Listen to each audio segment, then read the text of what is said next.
My family abandoned me when I was homeless. 5 years later, they broke in, demanding my house. I just smiled. And called the police. How would you feel if the people who are supposed to love you no matter what betrayed you not once, but twice? They are your own blood and flesh. You don't even have a family. We will take this house. The sheer arrogance of their statement pierced my heart even now, 5 years after they abandoned me with nowhere to go. They arrived at my doorstep with suitcases in tow. Instead of crying, I kept my composure. In a composed manner, I went to my phone and contacted 911. Let me tell you, growing up in suburban Pennsylvania, my life was very typical of most kids. Everyone thought my family looked perfectly normal from the outside. Thomas, my dad, was a bank manager. He was always well dressed and carried his briefcase about like glue. Despite my mom Isabella's lengthy days as a nurse, our house was somehow never dirty. My elder brother Luke was the unrivaled golden kid. He was 3 years my senior. It appeared like your typical American family. We lived in a simple 3-bedroom house. Things were difficult though, beneath that smooth front. The change was noticeable to me from the very start. My parents always thought Luke would go on to do amazing things.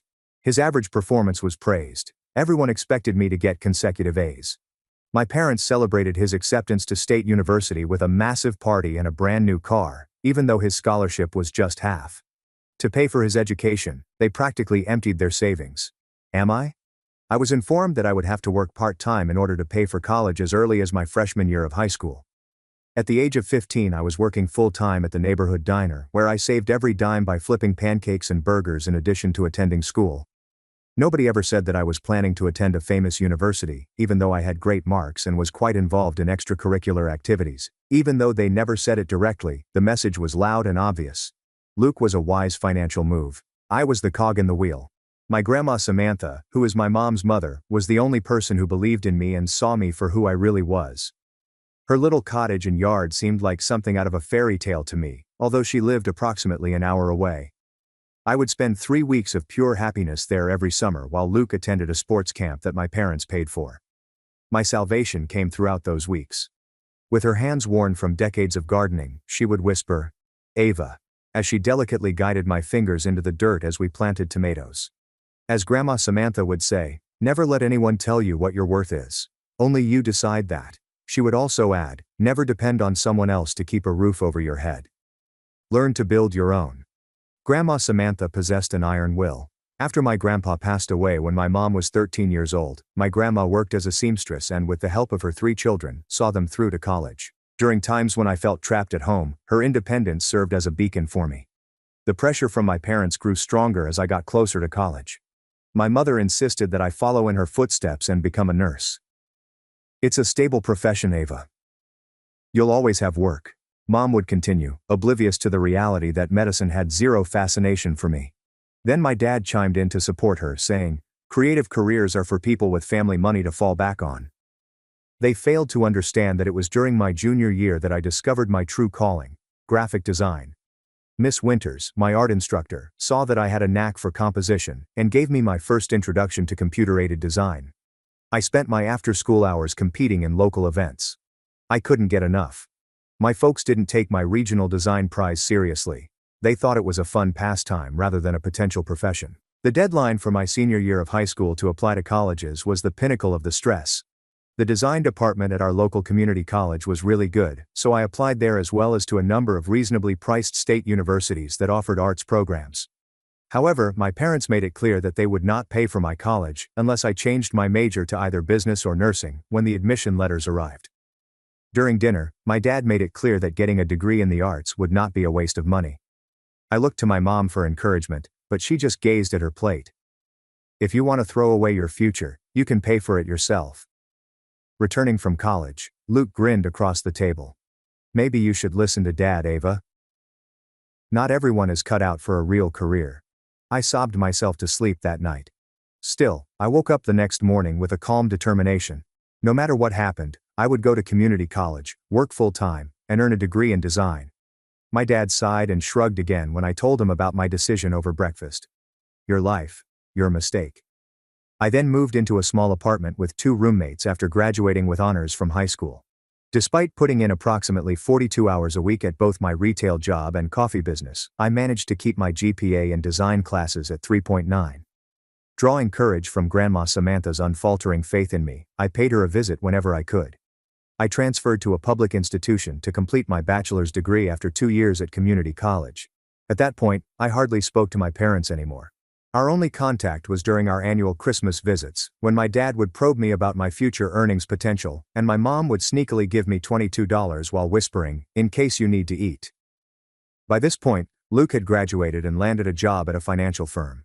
A dead ringer for my dad. His achievements were quietly highlighted at every family function, while my apparent failure was emphasized. "Luke just got a promotion," my mom would declare with a hint of pride, "and he's looking at buying a condo downtown." The comparison, though unsaid, weighed heavily on everyone's tongue.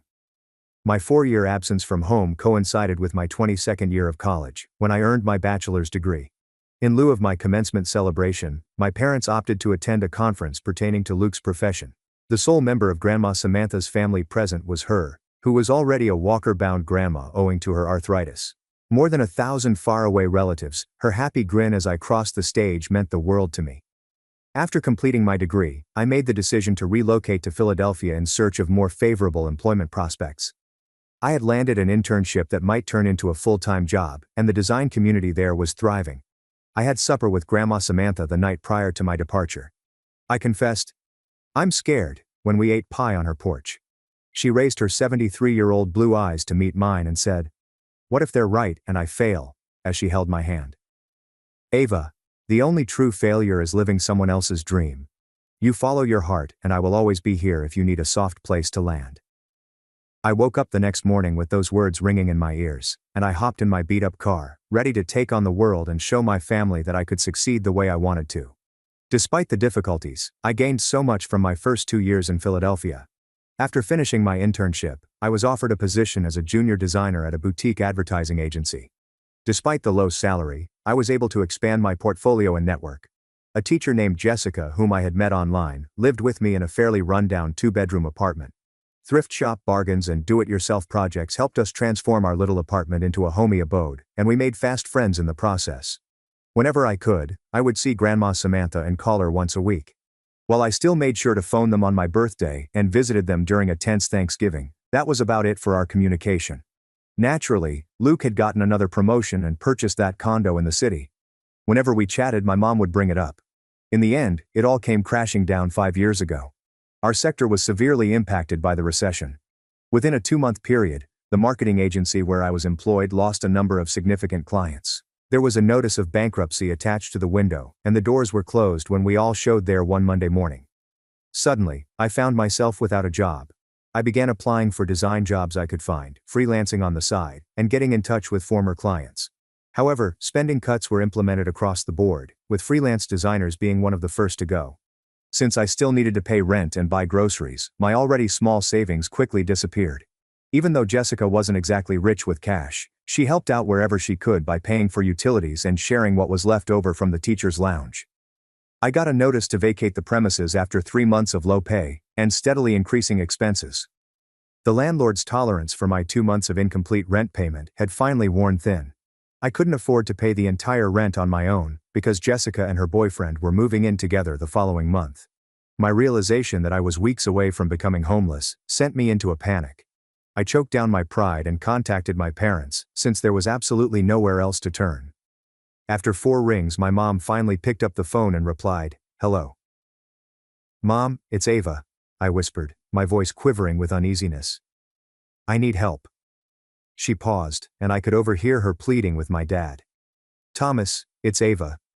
I asked if I could borrow enough money to cover my rent for 1 month until I found a steady job, trying to explain my predicament as politely as possible. With interest, I would repay them," I said. After I made my plea, there was an agonizingly long period of stillness. At long last, the icy, faraway voice of my dad came over the phone. "Ava, this is exactly what we warned you about. This unstable career path you chose has led you exactly where we predicted." I mumbled, "Dad, please," as tears streamed down my cheeks. "I just need a little help to get back on my feet. I have interviews lined up, but I need somewhere to live." With an interjection from my mom, I learned that we have been paying for Luke's MBA tuition, We simply don't have extra funds right now.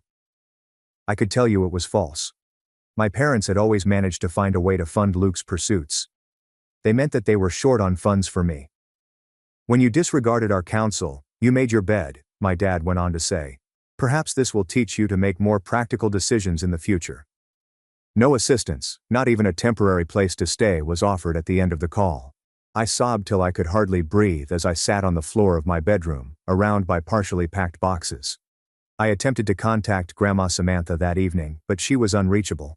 My grandma was admitted to the hospital the following day after a phone call from her neighbor, who told me she had pneumonia. There was an overwhelming desire on my part to visit her, but I lacked the means to do so, and nowhere to leave my possessions. I was formally evicted 2 weeks subsequent to that. My trusty 13-year-old Honda Civic was a wreck when Jessica helped me load it up with my most valuable belongings. There was just enough room for my design tools, clothing, and a few essential personal belongings. My remaining $120 went toward renting a modest storage container. Having exhausted all other options, I made my way to my parents' house. I pulled into their driveway on a gloomy October night. I could see them in the living room, obliviously watching TV, through the windows. I mustered up the nerve to sit in my car for 25 minutes before making my way to the door and rang the bell. My father spoke out, but his initial shock soon turned to disdain when he noticed my unkempt appearance and the look of despair on my face. "Ava, what are you doing here?" "Dad, I lost my apartment. I just need a place to stay for a few weeks until I can find work and save for a new place. Please." He scowled as he passed me and my luggage-laden automobile. This is exactly what happens with these artistic careers. Instability. My mother stepped out from behind him and asked, "Thomas, who is it?" Her face hardened as she caught sight of me. "It appears that our daughter has ended up on the streets," he responded condescendingly. I spoke the words, "I am not homeless," as my voice cracked. "I just need family right now." With his arms folded, my dad stood. "You chose your path, Ava. You chose to ignore our guidance. Now you need to take responsibility for those choices." My mom tacked on, "We are hosting the neighborhood association meeting tomorrow," as if it clarified everything. This really is not a good time. I stood there in the pouring rain, my jaw tightly clamped. "You have made it clear you do not need our input in your life decisions," my father remarked with more conviction. "You cannot reject our advice, and then expect our support when those decisions lead to hardship." He then shut the door behind him. The rain soaked through my jacket as I lingered on their porch for a few minutes before making my way back to my car. I waited in their driveway, seeing their shadows as they drew back the drapes, hoping against hope that they would reconsider and extend an offer of a bed, a spare room, or anything else. Nobody ever did. At last I made it to a Walmart parking lot, where I slept in the driver's seat with $30 in my pocket and nowhere to go that night. In an effort to get my brother's assistance, I contacted Luke via phone and text, but he did not return my calls or texts.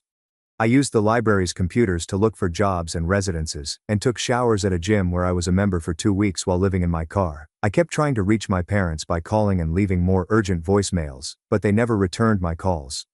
I noticed Luke's car in their driveway one night as I drove by their house. With the exception of me, the whole family was there. At that moment, I hit rock bottom. Without a place to call home or loved ones to lean on, I felt entirely alone. Whoever was meant to love me no matter what had abandoned me just when I needed them most. It was all because I had the audacity to go against their wishes and pursue my own path. Then, sat in a corner of a nearby coffee shop on a chilly November morning, nursing a single cup of tea that I had bought to rationalize utilizing their free Wi-Fi. For hours I had scoured the area for cheap lodging and design employment. After weeks of living in my car, my appearance took a nosedive. My clothes were wrinkled from being in garbage bags, and no matter how much I tried in the gym showers, I still looked noticeably disheveled. I was so engrossed in my laptop that I didn't even notice someone was approaching until they spoke. "Ava. Ava Brooks." As I raised my eyes to glance around, I beheld Lily Harper, a former colleague of mine from the advertising agency. Clad in a dapper peacoat and clutching a to-go cup of coffee, she bore an uncanny resemblance to the accomplished career woman I had sorely failed to emulate. Although I was embarrassed by how I looked, I quickly responded, "Lily." "Hi," I added. "I assumed it was you. It's been my goal to get in touch with you." After the agency closed, all of the company email addresses disappeared.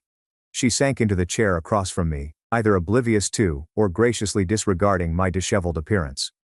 How have you been? She asked. Is this your first job? I thought about being dishonest and putting on an act, but I was too tired to pretend. No, really, things have been moving quite slowly for me as a freelancer. To be honest, I'm not sure where I want to go at the moment. Moving from an air of casual friendliness to one of true worry, Lily asked.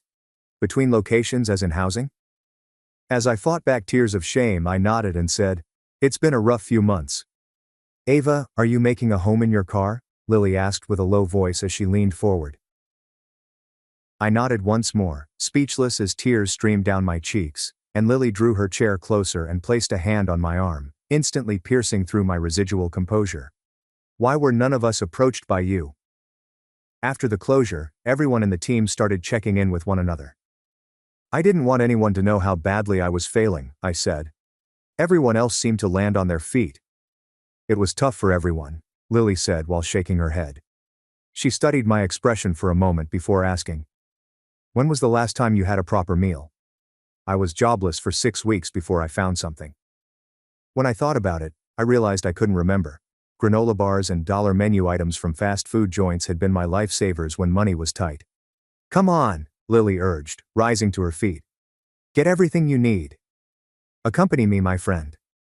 Before I could raise an objection, she had retrieved my laptop and bag, escorted me to her car, and insisted that I temporarily leave mine in the coffee shop parking lot. After 30 minutes, we sat in her cozy apartment, where she prepared sandwiches and soup. She escorted me to her guest bedroom after I finished eating. It's not much, but it has a real bed, and it's yours for as long as you need it, she remarked, placing new towels on the dresser. My heart sank at her generosity. I can't accept this, Lily. We were just co-workers, I remarked, my conscience weighted with guilt. We were a team, she straightened me out. And now we're friends. Sitting on the edge of the bed, she said, that's what friends do. Besides, I might have a job opportunity for you. Lily shared the news that her boyfriend Michael was the owner of a small web development design business that was looking for a graphic designer, or someone to help out with user interface design and other related tasks. The salary was rather low, but the job was consistent. I will speak to him tonight, but I cannot guarantee anything, she said. Until then, get some rest, wash off the stress, and we'll sort it out. I met with Michael the following morning, accompanied by Lily. His studio was modest but expanding, and after looking over my portfolio, he extended an instant offer of an entry-level position, a step down from my previous position, but it was steady employment with a regular payment, and I accepted without hesitation. I was helping Lily get my car and the few belongings I had been living with out of the spare room that afternoon when my phone rang from an unfamiliar number. Am I talking to Ava Brooks? When I responded, a voice that didn't recognize me asked, yes, this is she. Your grandmother's next-door neighbor is this woman, Nancy Holden. Please, I have been attempting to get in touch with you. Your grandma's health has taken a turn for the worst. Physicians do not have high hopes. Messages left at Grandma Samantha's neighbor's number, but we had missed each other's calls, and my heart fell because I hadn't been able to check on her as regularly throughout the stress of my own issue. Nancy went on to say, I believe you should come if you can. She's been asking for you. After I told Lily what was going on, she volunteered to take me the 3 hours to my grandma's town. We'll go right now, she said. Just let me call Michael to reschedule tomorrow's meeting. Grandma Samantha appeared diminutive in the hospital bed, hooked up to oxygen and monitors, but her expression changed when she spotted me, and she extended a feeble hand. We arrived to the hospital shortly after 9 that evening, she said. My Ava, I had a feeling you would show up. I spent the night by her side, holding her hand and sharing the good news of my new work opportunity. I spared her the details of my homelessness and my parents' rejection because I knew she was too frail to handle such sad news. Instead, I centered my story around the positive change that had occurred in my situation because of Lily. I told you before, she said.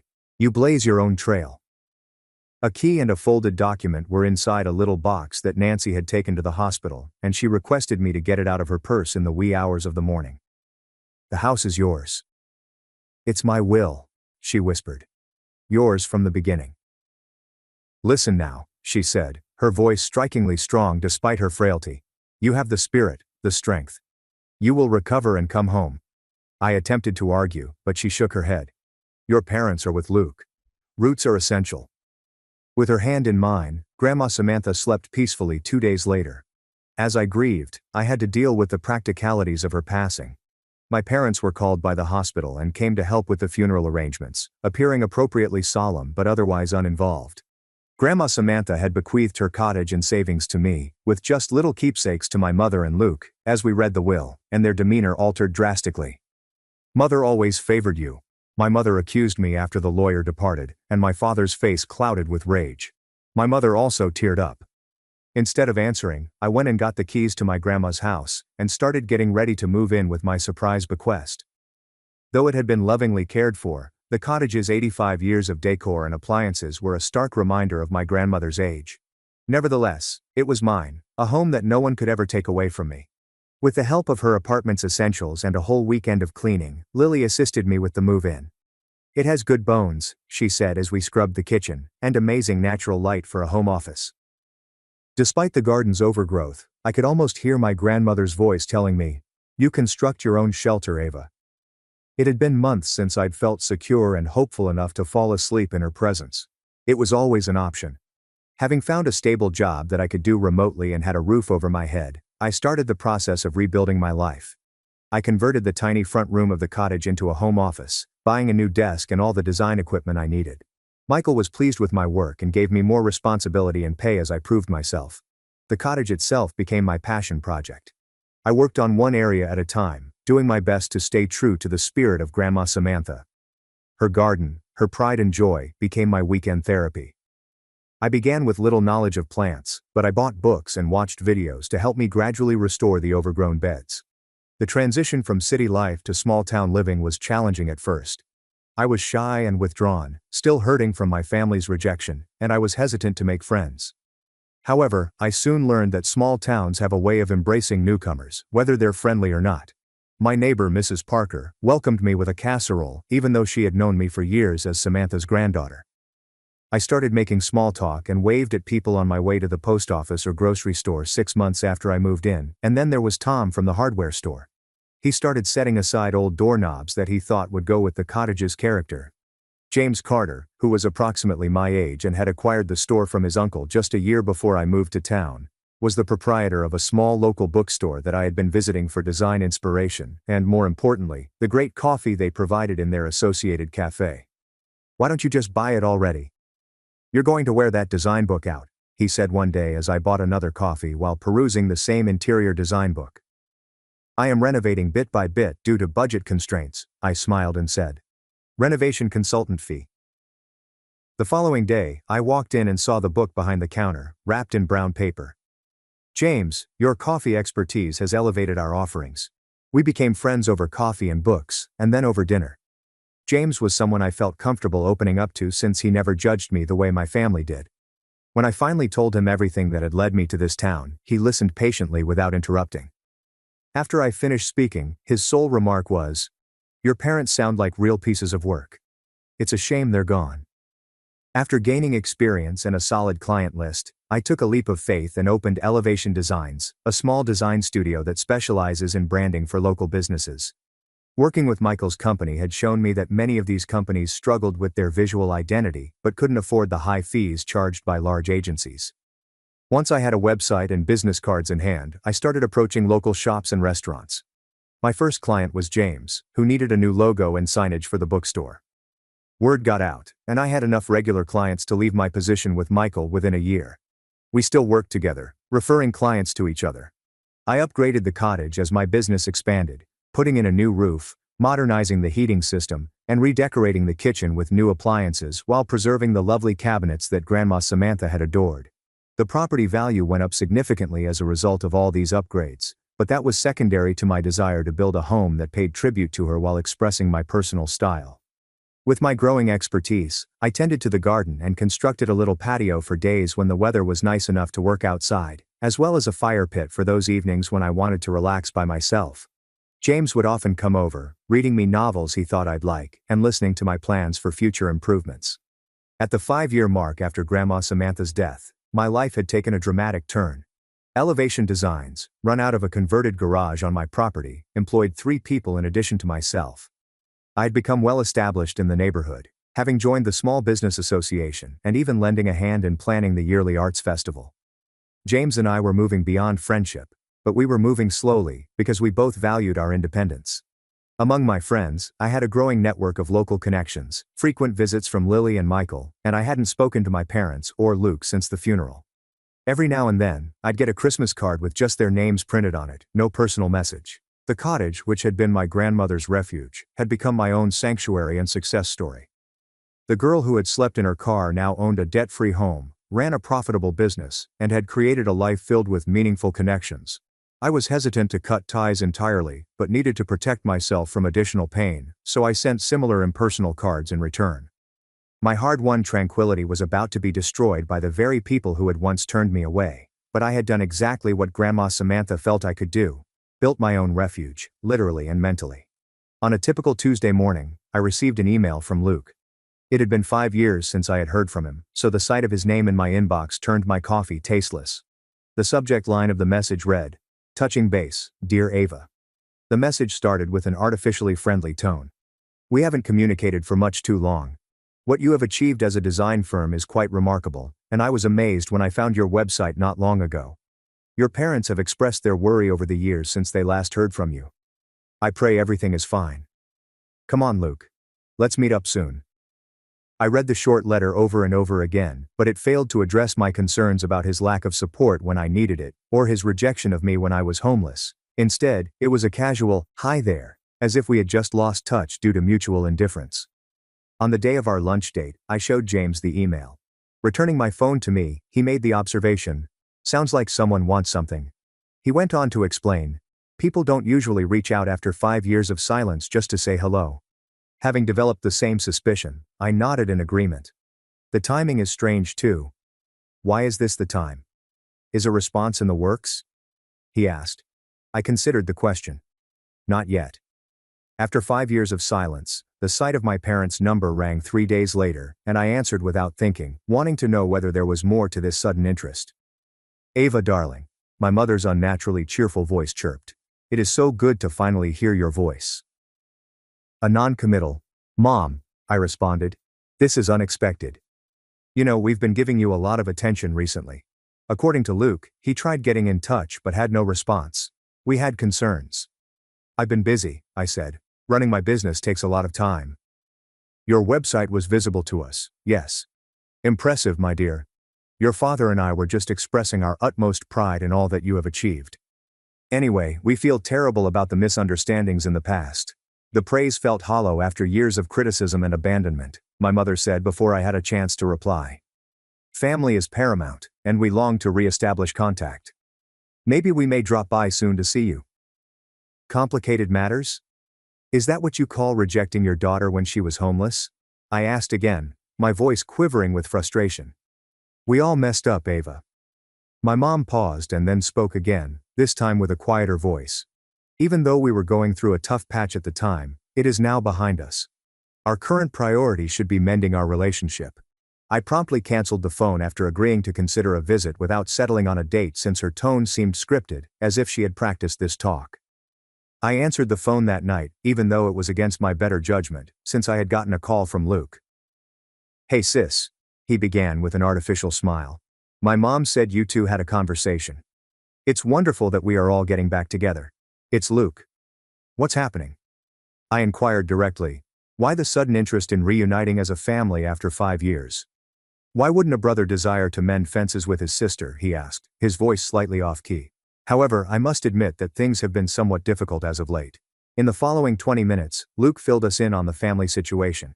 Our father had to retire early from the bank due to irregularities discovered in his management practices during an internal investigation. He had avoided criminal charges but had his reputation ruined due to his poor investment decisions, which had caused him to lose most of his savings and accrue substantial debt.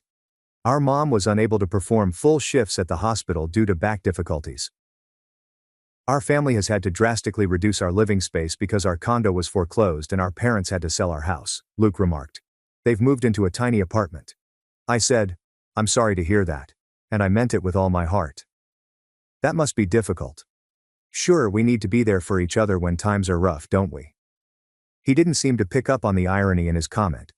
"Anyway, we were thinking we could come visit next weekend, get to know your town, see Grandma's old place, reconnect." I grudgingly consented to meet for lunch on Saturday, making it plain that this would not be an overnight visit. I informed James, they're coming Saturday, and from what Luke said, they're in financial trouble, after hanging up the phone. May I be of service? I eagerly accepted, already nervous about the imminent meeting, as James offered with a voice full of moral support. My mother greeted me with weeping eyes as my family came that Saturday, their usual magnificent presence subdued by circumstances. Luke hung back, studying the cottage with undisguised interest. My mother made the observation. You've done wonders with the place. It's so much nicer than when your grandmother lived here, as I gave them a brief tour. Grandmother kept it perfectly nice, I responded, my chest constricted. I've just updated some things while maintaining her style. Looks like your little design business is doing well, my dad said, casting a glance at the shiny new kitchen appliances. Must have cost a fortune.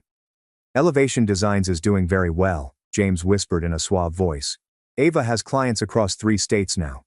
Seeing James made my father's eyes narrow a little. He obviously wasn't expecting me to have help.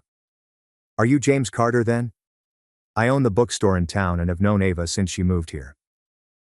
During lunch, my parents and Luke had a tense exchange, with my mom making 3 mentions of their tight apartment, and Luke lamenting the impossibility of finding a job despite his qualifications. We alternated between appreciating the house and delicately stressing their current challenges.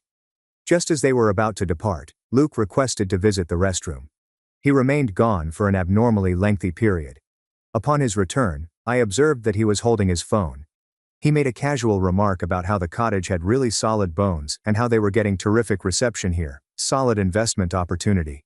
James lent me a hand with the cleanup after they went. Well, that was awkward, he remarked as he loaded the dishwasher. Wasn't it strange that your brother photographed every room?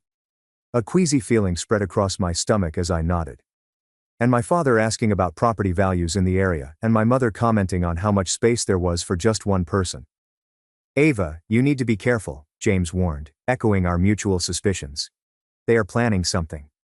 My mother wanted the lunch recipes, my father wanted to know more about the heating system, and Luke wanted to know if I had the original deed from Grandma Samantha. Every conversation felt like a probe, looking for vulnerabilities, throughout the following week's worth of calls from my relatives. During their second visit, which was 2 weeks later, the truth became horrifyingly obvious. While we were sitting in the yard, my father brought up the subject immediately. Ava, your mom and I have been discussing this. There are 3 bedrooms in this house, but there's only one of you. In that little apartment, we are having a hard time. We should definitely move in here. A family should live in a family home. I stood there frozen in place, staring at him. I spoke up at last, saying, "This is my home. I inherited it from Grandma." "Yes, but surely she intended it to benefit the whole family," said my mom. "She wouldn't have wanted us struggling while you have all this space." "Actually, she specifically left it to me because she knew I would care for it properly," I said with rage, "and because she knew I was the only one who truly appreciated it." "Well, we are family, regardless of her intentions," my father stated with a whiff of dismissal. "We need to be there for one another. The room above the garage could be Luke's, while your mom and I would share the master suite." My reaction was one of disbelief as I declared, "That is my office. Where I run my business." As if solving a simple problem, my mother said, "It would be a much more efficient use of the space if you moved your little computer to the dining room." "This is not happening," I said with conviction. "I am sorry for your situation, but you cannot move in here." From that point on, my mother would alternate between making passive-aggressive remarks and blaming my father, and my father would grow more forceful. After they departed, I promptly contacted my attorney, the same one who had dealt with Grandma Samantha's will. I briefed him on the circumstances and requested that he examine all papers pertaining to my property ownership. Luke stayed eerily silent, tapping away on his phone, during the entire dispute. He gave me his word that everything was in place and that the house was legally yours. They are completely without any legitimate claim to it. In spite of this reassurance, I went ahead and installed security cameras at the front and back of the house and property, as James had suggested. I had a feeling this confrontation was far from over. 3 weeks after that awkward visit, I had to go to Boston for a design conference, a crucial chance to meet prospective clients and find out what was new in the industry. The conference was for 3 days. On the second evening, when I was networking at a reception, I got a text from my next-door neighbor, Mrs. Parker. James offered to look after the house while I was away, but he had to manage the bookstore and could only drive by occasionally. Until tomorrow, I assumed you were away. Noticed that your house was lit up and that people were moving around inside. Is everything all right? I dialed her number without delay, my pulse racing. Please, Mrs. My current location is Boston Parker. Nobody has no business being in my home. Oh no, she said, her voice betraying her fear. Should I contact the authorities? No, I need to check my security cameras first, I calmly said. I'll give you a call right back. With shaky hands, I accessed the security app on my phone. The camera showed 3 people unloading boxes and luggage from my father's car in the driveway. I stared in horror as my dad used something to force the rear door lock, then let my mother and Luke inside. I contacted James right away. He was closing the bookstore. They are breaking into my house, I informed him, my voice quivering. They're moving in while I'm gone. He assured her. I'll get in my car and go over right now. Should I contact the authorities? I still hadn't gotten over the betrayal when I said, not yet. Let me try calling them first. While keeping an eye on the camera, I dialed my dad's cell phone number, but he declined. I then tried calling my mom and Luke, but the same thing happened. At last, I resorted to calling the landline I had set up in the cottage. After a few rings, Luke finally picked up the phone, saying, "Hello, Brooks residence." He spoke in a manner befitting his place. "Luke, I don't understand why you're in my place. It was a requirement of mine." After a little silence, someone sighed and said, "Ava, we were planning to give you a call tomorrow. We're still in the process of settling in." "Acclimating?" "Sure thing. You vandalized my home? Are you breaking the law?" "This is a family house, so there's no need to act theatrical," he said calmly. "A familial unit. As an aside, you're obviously not going to use all this room to yourself." I could still make out my father's voice speaking. "Tell her we will discuss it when she returns," as Luke partially covered the phone. "The call has been given." I screamed out, "You need to leave right now or I'll call the cops if you don't get out of my house in 30 minutes. "Ava, it would be a poor decision," Luke said with a more serious tone. "There is no other place for us to go.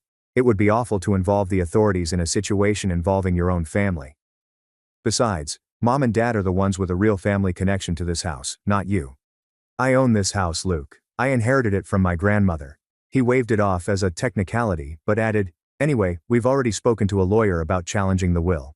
When Grandma made those plans, she was elderly and not very sharp. Our argument for overturning it is strong." Despite my knowledge that they lacked any legal standing, the prospect of a court battle was terrifying, so I abruptly canceled the call and scheduled a trip home for the following morning, skipping the last day of the conference. James greeted me at the airport with a somber expression on his face. "They're still there," he informed me. "I passed by earlier today." "Mind my own business," your dad urged me as he opened the door, explaining that it was a family issue. "Are the cops on their way?" As we made our way to the cottage, I inquired. "I spoke to your lawyer, but I thought that should have been your decision," he responded. He dismissed their assertions as baseless in relation to the will challenge. "Your grandma was completely capable of making the changes to her will as she underwent routine cognitive evaluations as part of her medical treatment." Upon our arrival to the cottage, I was taken aback to learn that my family had already made noticeable alterations. Within my absence, they had taken possession of the place, placing my father's golf clubs at the front door and my mother's colorful cushions on the porch swing. Using my key, I cautiously entered my own home, where I was met with an even more disturbing sight than I had anticipated. The living room, which I had painstakingly organized, had been completely transformed, with boxes of my parents' possessions piled high in one corner and old family photos, which I had long since removed, replaced by new ones on the mantel. My mother was taken aback to see me as she came out of the kitchen. "Ava, we were not expecting you until tomorrow." "Well, it's obvious." "Where is Dad?" I responded icy. "In the master bedroom, organizing his clothes." She casually mentioned my bedroom, which infuriated me. I went to my closet and saw my father's suits hanging, while my own clothes were pushed to the side. Upstairs in the room that served as my office, which was above the garage, I found Luke. He had rearranged my design equipment to make room for his bed. I called them all into the living room, where James stood at my side, offering encouragement.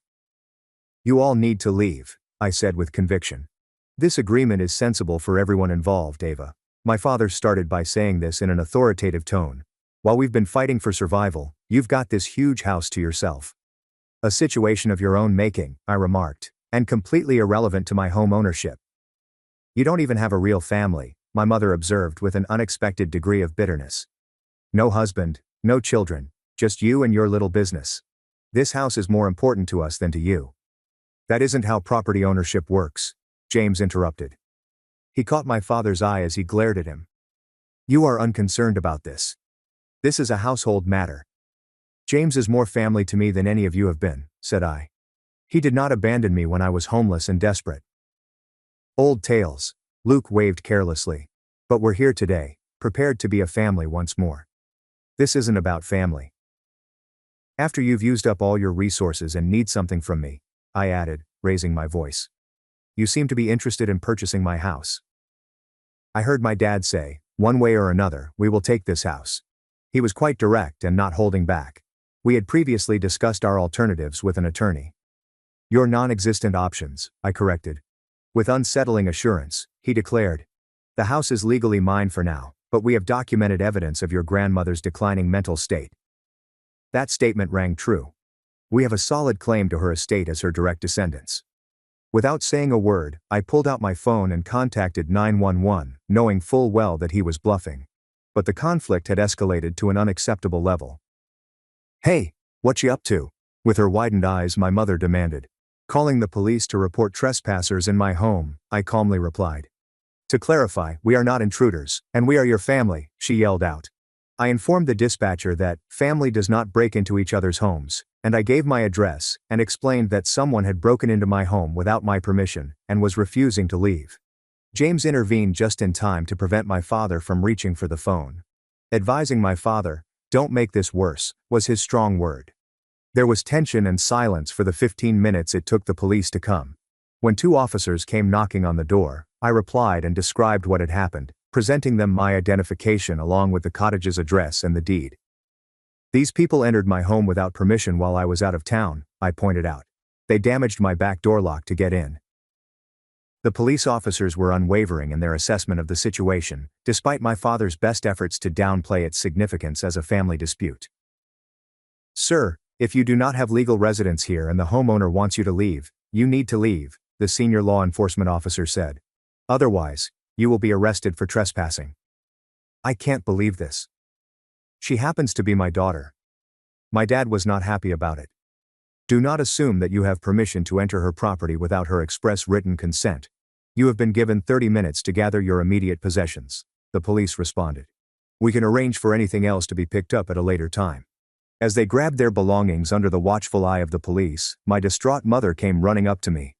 What gives you the right to treat your own parents this way?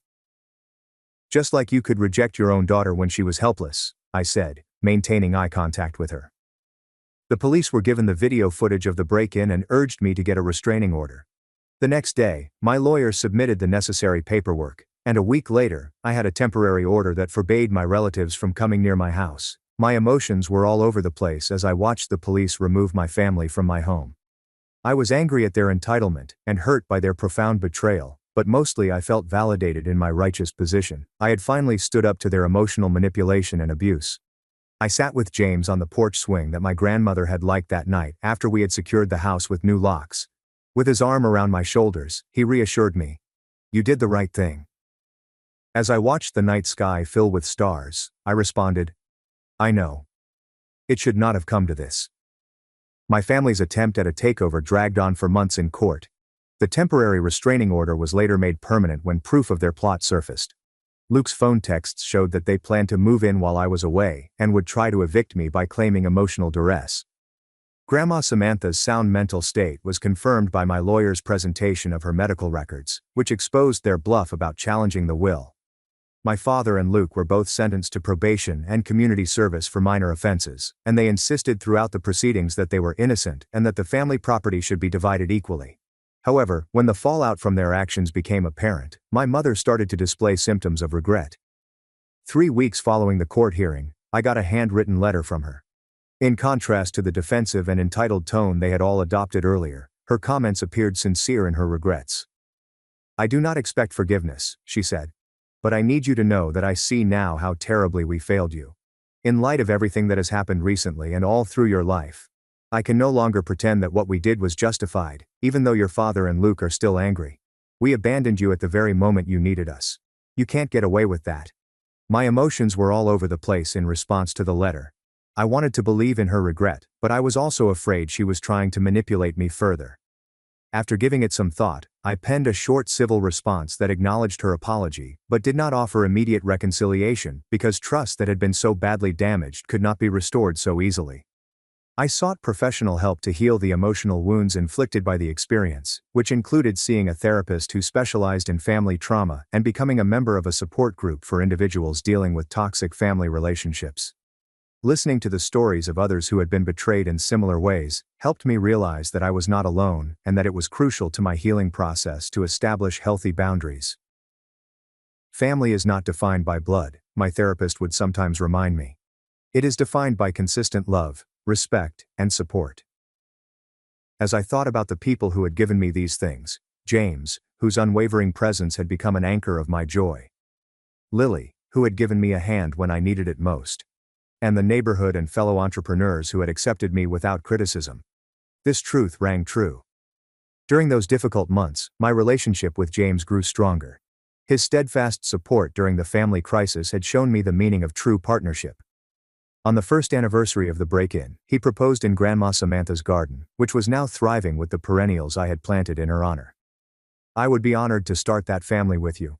You deserve a family who sees your worth," he added, offering a modest, but stunning ring. 6 months down the road, we tied the knot in a modest ceremony right there in the garden. Michael was on James's side, and Lily was my attendant. A restriction that preserved the joy of the day was not inviting my parents and Luke. On the contrary, I was embraced by the family I had selected, individuals who had demonstrated their affection by deeds, not blood ties. Now that things have returned to normal, I've been thinking about how to make something positive out of my difficult past. The cottage, which had been a cause of contention before, is now a haven for those in need, including me. In memory of Grandma Samantha, I set up a modest foundation to help young adults who are experiencing homelessness as a result of rejection from family members find temporary accommodation and professional mentorship. "Everyone deserves a safe place to land," I told the local press when they reported the foundation's debut. "And everyone deserves the chance to build their own success story." Sophia, a 22-year-old student of graphic design whose parents had abandoned her when she switched her degree from business to art, was the first to receive the award. It was really similar to my personal experience. In addition to an internship at Elevation Designs, I extended an offer to her for the apartment that had been converted from the garage into a respectable living area. Seeing her self-assurance blossom was a lot like my own experience. I had built something much stronger than the ties that had failed me 5 years after my original family had abandoned me. In honor of Grandma Samantha's faith in me, and to show that faith to others, I had constructed a house, a company, a marriage, and a purpose. Through friends and acquaintances we shared, I would periodically hear news about my parents and Luke. My dad always blamed me for everything that went wrong, saying I was too self-centered and hard to forgive. In an effort to start over following his financial setbacks, Luke relocated to a different state.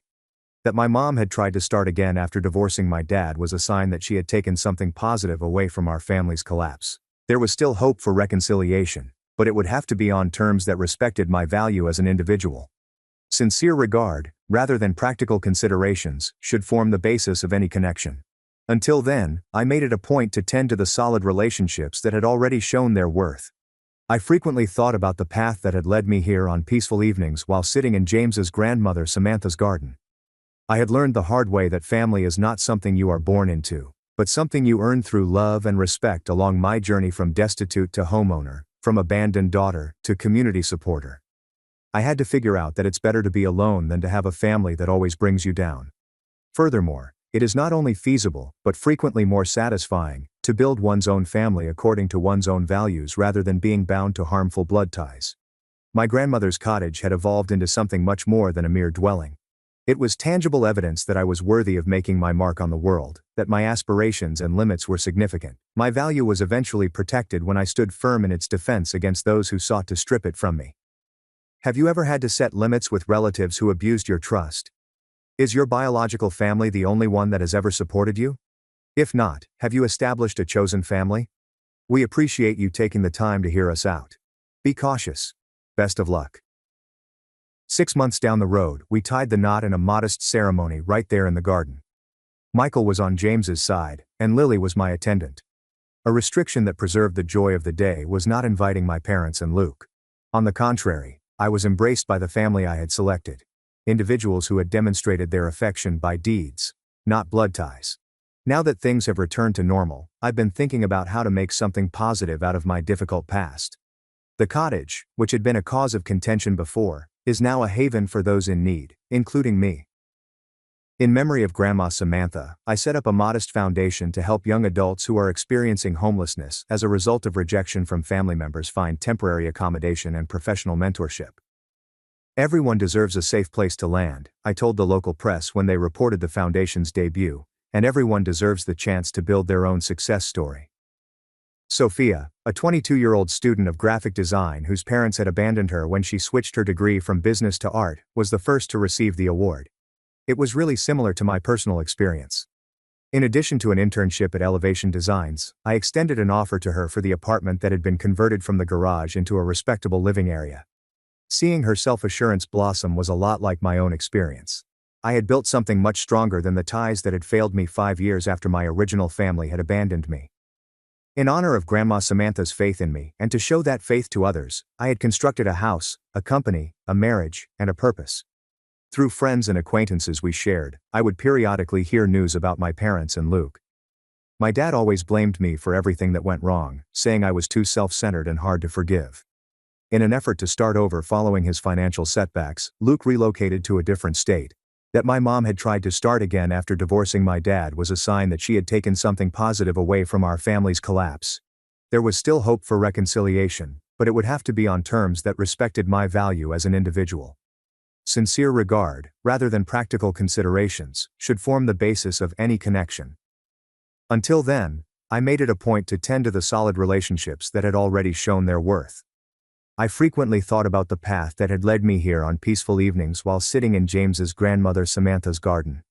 I had learned the hard way that family is not something you are born into, but something you earn through love and respect along my journey from destitute to homeowner, from abandoned daughter to community supporter. I had to figure out that it's better to be alone than to have a family that always brings you down. Furthermore, it is not only feasible, but frequently more satisfying, to build one's own family according to one's own values rather than being bound to harmful blood ties. My grandmother's cottage had evolved into something much more than a mere dwelling. It was tangible evidence that I was worthy of making my mark on the world, that my aspirations and limits were significant. My value was eventually protected when I stood firm in its defense against those who sought to strip it from me.